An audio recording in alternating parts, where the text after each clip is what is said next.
Today has already been a pretty crazy day for crypto. Lots of fear, essentially lots of FUD. And a lot of it comes from the fact that Tether actually depegged today. Now, it did not go too far, and even as of this point, it is not too far away. But the fact that it got away from $1 because of some very strange DeFi mechanics is pretty scary to some people. Now, personally, I'm not really worried. I still believe Tether can handle quite a lot of force, quite a lot of this sneaky attack type of systems. But if you want to hear the news from today, make sure you press that like button. Let's try to get to 777 likes. If we do that, I will save Tether by buying one USDT, all right? So even though we're going to be talking about more in this video, I believe that Tether getting away from $1 is by far the most important subject. So let's quickly cover that before moving on into so many different other things. I mean, crypto news right now is absolutely crazy. Stay tuned.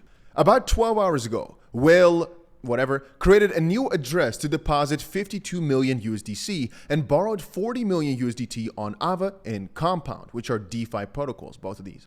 Then he started depositing 40 million USDT into Coinbase and Kraken, and about 6 hours ago, USDT started depegging after that whale deposited USDT to exchanges, and the whale withdrew 25 million USDC from Coinbase 4 hours after depositing it. And about 5 hours ago, two whales sold a total of 9.6 million USDT at a similar time. And after USDT depegged, CC Samsun, a person, shorted USDT on Ava V2 4 hours ago.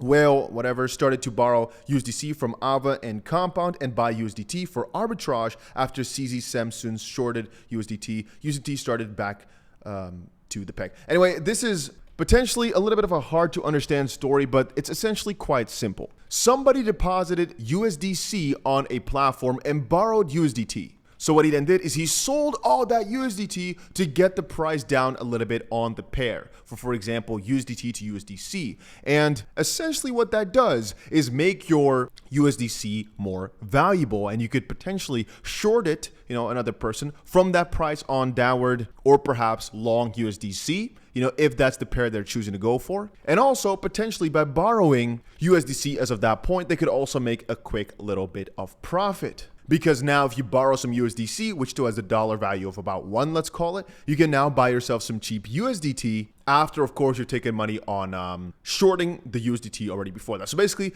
they did some crazy manipulation, and now it's being said that because of all this FUD, because of all this fear, uncertainty, and doubt, whales are continuing to dump USDT, and the further it depegs, or the further it goes down, the more fear that comes out of it. You can't see it perfectly, you can see it ever so slightly. The price went down, and you got to understand, when we're talking about tens of millions of dollars, even though it's very minor, 0.2% or whatever, people make crazy amounts of profit with that. And again, they're doing it with millions upon millions of dollars. But because basically everybody knows it's just a fear campaign of sorts, honestly, I think the price will recover quite quickly. I'm not too afraid. I guess what makes me more afraid, perhaps, is this. Hashtag Black Mirror, the show, is trending with AI tools.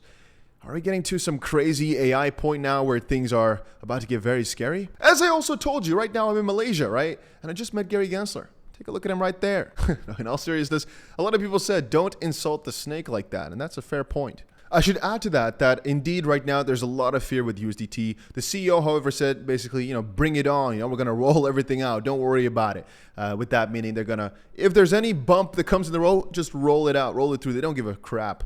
And Miles also said, apparently stablecoin FUD, specifically here for USDT, I presume here, has pointed out in the past to some very interesting local bottoms. For example, all the way back here, just in, hedge funds have targeted Tether, borrowing hundreds of millions in loans to short USDT since the Terra Luna collapse, which was a local bottom. David Goxine last week, Tether FUD was the highest it's been in 6+ months, which was a local bottom. And then so much conversation going on around the USDC depeg this weekend, which again was a local bottom. Some have stated that whatever happened today isn't actually major FUD, even though I'd like to disagree. If the CEO has to step in and say, we're good, I'd personally consider that some pretty heavy FUD, but potentially there's more to come. At least stay vigilant, stay on the lookout for more Tether news to come out. I personally think they'll be fine though. I'm not so worried about USDT for right now, because the moment they would crash, the entire crypto market would crash. Nothing would survive for a short time. Every crypto I think will survive a USDT crash longer term, but short term I think that would be hard.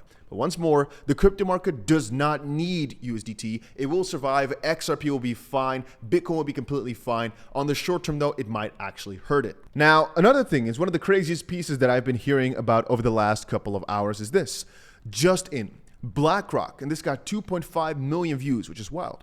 One of the largest asset management companies in the world with over $8 trillion in assets is now investing largely into Bitcoin. Last year, they made large investments into crypto, but backed off some after the SEC went after some crypto companies. Now, they're putting a lot of stake in Bitcoin.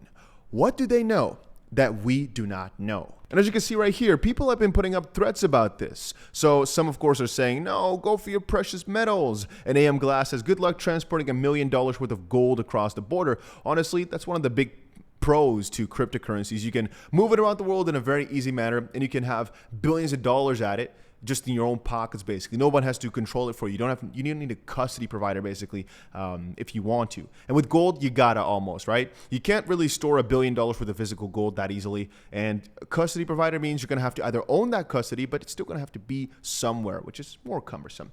Anyway, Bitcoin Culture said, did you know that while the SEC is busy suing all these guys, BlackRock and the biggest banks in the US silently bought record amounts of Bitcoin? These banks include buying Bitcoin in the first quarter of this year: BlackRock, Bank of America, and Fidelity. And one thing I'll quickly state before we move on is this is something I've been telling you for a while. I've stated, and I will state this again. Right now what is happening is there's a massive fear campaign. And I personally think Gary Gensler and a couple of those other let's call them guys, are either on payroll, which is speculation completely, or being basically directed to get crypto to as fearful of a state as possible, because at some point, and that's still not right now, these banks and other providers will be fully set in. They've got themselves their holdings as much as they want. They've got themselves this infrastructure and technology as much as they want to make sure that crypto can go up from that point. And what I mean with that is right now, if it were to go up, these guys would be very disappointed because they've not built their roads fully yet. BlackRock was always saying, no, crypto's not so good, until they were able to facilitate their major clients with a way to purchase cryptocurrencies through them.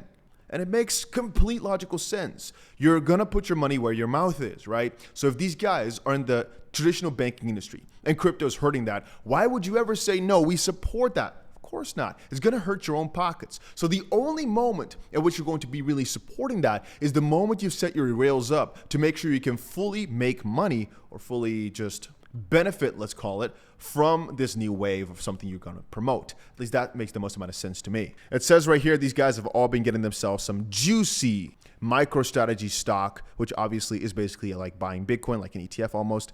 Yes, that's the same MicroStrategy that is the largest institutional holder of Bitcoin, owning 140,000 Bitcoin or $3 billion. And you can see BlackRock, Bank of America, and Fidelity, Morgan Stanley Investment Management, Capital Research Management, Geode Capital Management, SSGA, don't know that one, Vanguard, Capital Research Management, and Toroso Investments. Even though some did get rid, for example, Morgan Stanley actually got rid of some, about 10% in a change. You can see Bank of America just got themselves a juicy amount, and so did Fidelity.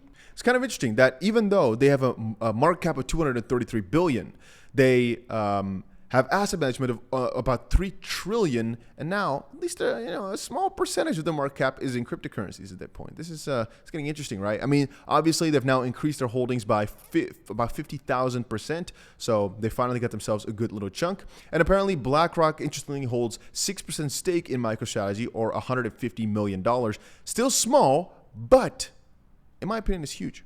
One thing I should also state is the story we covered earlier a little bit is about Promethium, right? We talked about this before in our video. A couple of you guys were laughing about how I pronounced it, whatever.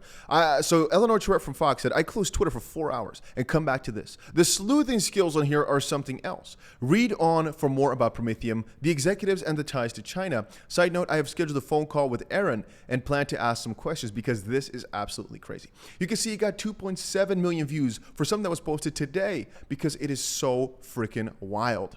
But it's a long story. So before I get into that, I will say two things. One, Recently, it's just been win after win after win for the crypto space. You can see right here 6 different wins, small wins for the crypto industry, and these were all yesterday if I am not mistaken.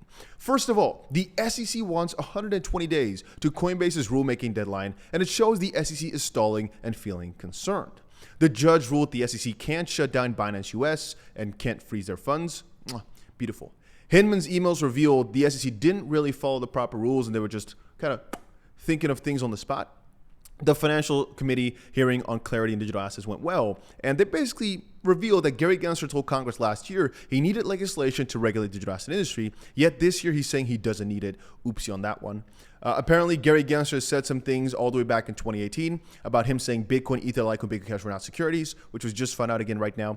And last week, Caitlin Long's Custodia Bank was allowed to pursue the Fed's supervision membership via other channels despite the Federal Reserve's objections. So the SEC is in a bad spot, and I'm loving that.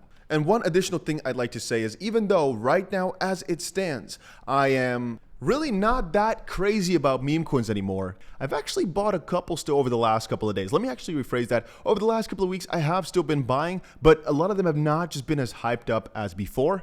One of the ones I recently bought though, and again guys, always do your own due diligence with things like this. It is always high risk, but it's mostly for fun. And these guys are having a pre-sale, so I just usually put some money in and kind of see how it goes. If you lose your money, you lose it. If you make some money, you make it. It's as plain simple as that. It's just a matter of how hypey is it going to get. It's not a real calculated thing, at least not for me. Anyway, Wall Street Memes, which is a very popular Twitter account. I'm not sure if I have it open. I got it open right here. These guys apparently are going for a new token. And because there's such a big meme community over on Twitter, I'm thinking perhaps it actually can get some traction because obviously meme coins, meme page makes sense. The only problem here is that they're raising a lot. You can see that right here, they basically are increasing the price round by round as far as I'm concerned, as far as I notice. And right now they're going for $7.5 million in total as a pre-sale, which once more is a lot, but because they've got themselves such a good community, it's already up pretty high. You know, as I said, it's not that deep. I can't tell you more about why exactly I'm buying this one.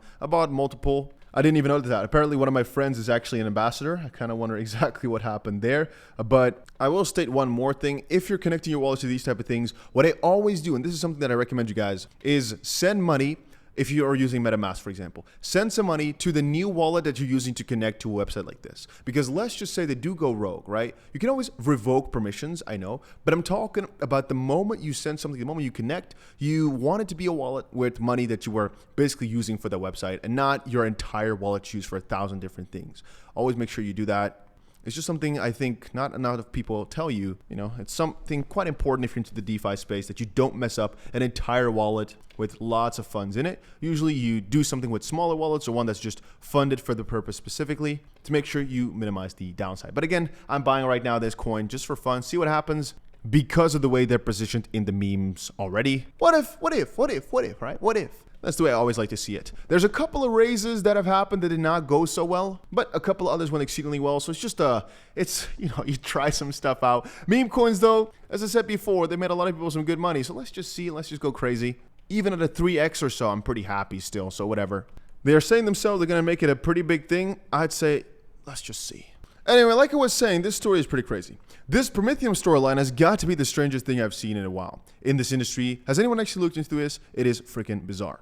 Last month, in the midst of the SEC bringing cases on Coinbase, and once more guys, make sure you press that like button, plus Gemini, and given the stiff arm to Robinhood and others, Prometheum gets approval for a first-of-its-kind special purpose broker-dealer for digital asset securities. Then Prometheum CEO somehow gets a seat in front of Congress yesterday and starts reading off pre-written notes, clearly coordinating narratives with Democratic members of Congress, or the SEC. Now, as RSH273, Rodrigo here, which is the Legal and Policy Paradigm, points out, this ATS absolutely will not work unless the project first registers the tokens with the SEC, and there are currently no token registered with the SEC because the current regime is not viable for public blockchain networks. So that doesn't make a lot of sense. U.S. Representative Mike Flood hit the nail on the head on why Prometheum's claims are utter nonsense. The Prometheum guys want us to believe that all layer 1s are securities and will need to come and trade on Prometheum. Not happening. But enter Prometheum chain. What is that, you say? These guys have their own chain, yes, and a token. Well, that's just a PPT slide, a PowerPoint slide. They surely won't do a token. Wrong. They already pre-sold some to Wanxiang and others, apparently in some SEC filings. Who is Wanxiang? Someone might want to look into this one for what he is. We don't know. According to PitchBook, Prometheum raised $50 million. Like all private companies, they are required to file a Form D when they raise. Oddly, even though in their early rounds, they used an investment bank to raise capital. Very rare for venture-backed startups at an early stage, because how do you get the connections? Why would they do that? It doesn't make a lot of sense. They have paid in excess of $1.5 million in sales commission to a New Jersey-based outfit called Network One Financial Securities. And Network One Financial Securities has quite the regulatory track record. Apparently, there's been some interesting things there. And just like Prometheum, Network One Financial is a China-affiliated firm. And who is running Prometheum? These guys. So Aaron Kaplan, Martin H. Kaplan, and Benjamin Kaplan, who look a lot like these guys. At least one picture actually meets Mr. Martin Kaplan. And do we see other Kaplans in here? Yeah, we see these other two Kaplans right there. Okay. So we have members and counsel and associates from guasreykaplan.com attorneys. Yeah, okay. It's Kaplan, so that makes a lot of sense. He's the management member. All right.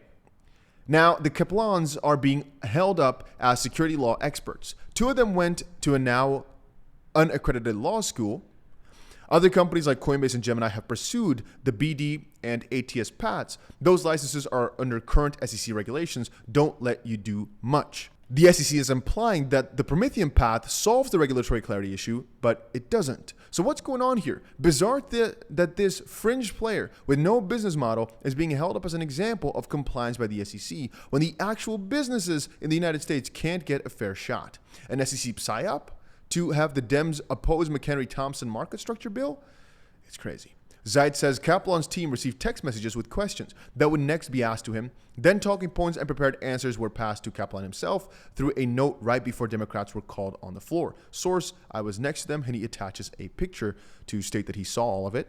And now, Tyler Winklevoss had something interesting to say. The moral of the story: if you have a fake business, because again, to kind of summarize it, we don't fully understand exactly what they do. We don't fully understand why exactly they got the license. We don't fully understand where they want to get to because their funding was done in a weird way, a Chinese weird way, at least is what they're saying. And exactly what is the funding for their own chain? Well, it's just on a PowerPoint, but they did raise money. But then exactly what for and how? Why were they speaking so weird? I guess there. Why did they get the note? That type of questions. But that's all like more up to debate. These are the facts. But if you have a fake business, you'll get approved by the SEC. If you have a real business in the United States, just something real, tangible, something you can touch basically, you will get sued by the SEC, which is crazy funny.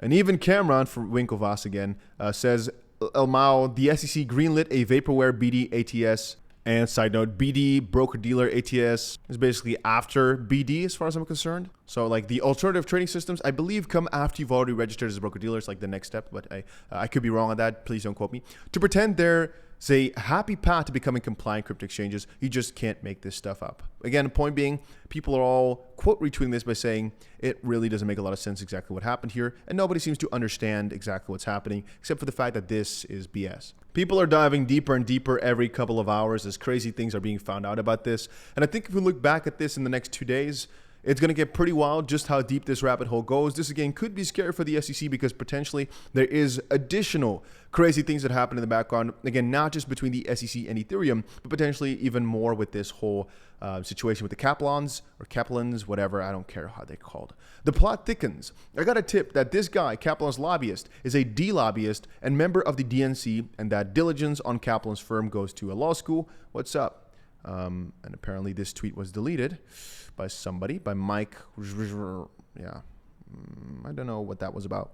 And again, people have also started to go deeper and deeper and deeper into Gary Gensler and his backing. And that's one thing I've been telling you guys for a while now, and I'm going to repeat this once more. The moment that they sued Coinbase, the moment that they sued Binance, I'm going to call that one event, they sued exchanges like this, they dug their own grave. Suing Ripple was something that maybe they thought of because the community would be behind them. There was a lot of hatred. I'd say that XRP even was one of the most controversial cryptos in the space because of its size, because of its community, and because of a lot of other factors. So they had a lot of backing with people saying, yeah, go on SEC, sue them. Ripple was already at that point saying, well, we probably shouldn't actually be the ones who are being sued. It doesn't make a lot of sense. And a lot of people were on the SEC side. But the moment that they sued Coinbase and Binance, all of a sudden, it went from a 200,000 people are watching this to a 2.5 million people are watching this right now. And so the amount of people that are doing research, the amount of people that find it weird, the amount of people that are supporting the crypto side and are saying, hey, Gary Gensler, SEC, whatever, you're not protecting us, you're not doing the right thing, is getting larger. So whenever something is being said about Gary or whatever, instead of me having a stream for a couple thousand people with all the XRP community members rallying, whenever something is on about Gary Gensler right now, there's hundreds of thousands of people viewing this every single day because they all think they're being hurt unfairly by this guy, by this institution, by this system. And so I think they dug their own grave. Anyway, people are finding out more and more and more, and my leg is freaking shaking because it's that crazy. And it actually makes me a little bit angry, the fact that they're trying to do this to us. Because think about it. They're literally stealing from you by making you poorer, or at least not letting you make best financial decisions and making you able to invest in things like this. I just find it so haunting and daunting. But let's just say this. I think it's not going to last too long. I think Gary Gensler will be fired. And I don't think another puppet will be able to take the place because they're going to be in front of that. But again, we shall see. I'm going to tell you once more, make sure you tune that notification bell on. If you haven't got it on, you're making a big mistake. I'm not saying that for me. I'm saying that for you. To me, it doesn't matter that much if you subscribe at the end of the day. All right. I don't care about the number for a long time now. It might be fun to celebrate the moment we get to 150K or to 200K, whatever. But all this middle stuff, it's just about whoever enjoys my content. I appreciate every single one of you. And to make sure you get the notification whenever something crazy happens as soon as possible. I think that's most important. Because what if Ripple settles tomorrow? You want to be notified and that's it. See ya.